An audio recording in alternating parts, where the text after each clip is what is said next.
Nagbago na raw ang pamantayan ng mga Pilipinong botante ayon sa isang eksperto. Kung noon, nananalo ang mga kandidatong pinakamataas ang pinag-aralan, tila iba na raw ang hinahanap ng mga botanteng Pilipino ngayon.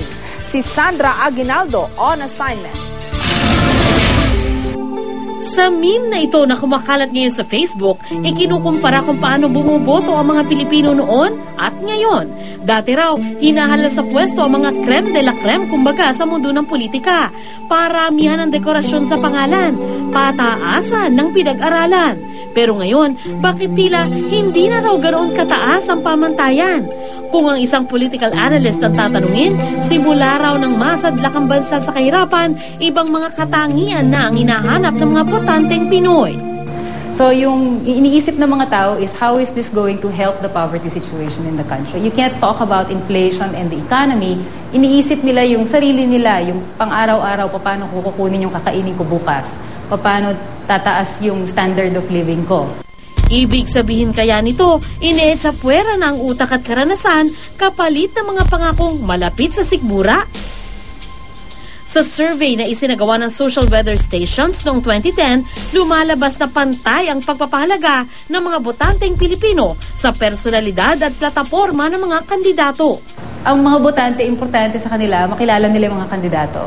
It's particularly important for voters who don't know a lot about politics. Sa totoo lang, ang sincerity ay mahirap sukatin. Tignan natin ano ba ang track record nitong person na ito na dapat nating iboto. Para sa nalalapit na eleksyon, pinulsuhan namin kung ano-ano nga ba ang gagamiting batayan ng ating mga kababayan sa kanilang pagboto. Merong kontra katiwalian. May nakatuto kung sino ang mahusay na nakakasagot sa mga debate. Ang mga kabataan, mas partikular naman sa hinahanap na katangian.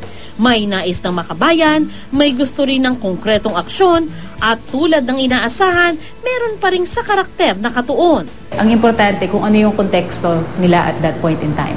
So kung ang nakikita ng mga Pilipino, for example, corruption ang pinakamalaking problema, di pag bumoboto sila, yun ang iisipin nilang main character nung iboboto nila, na gusto nila hindi corrupt. Ngunit sa isang eleksyon, lagi pa rin kasali ang usapin ng pera at kapangyarihan. Sa survey noon pa ring 2010, lampas kalahati ng mga botante ang sumang-ayon na may mas pag-asang manalo ang mga kandidatong mapera at maimpluwensya kaysa sa kalabang kulelat pagdating sa makinarya.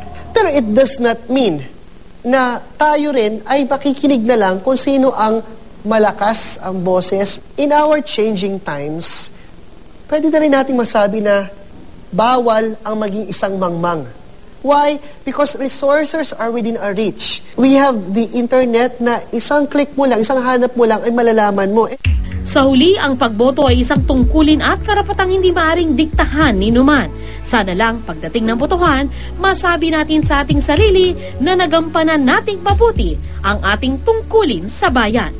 Sandra Aguinaldo, GMA News.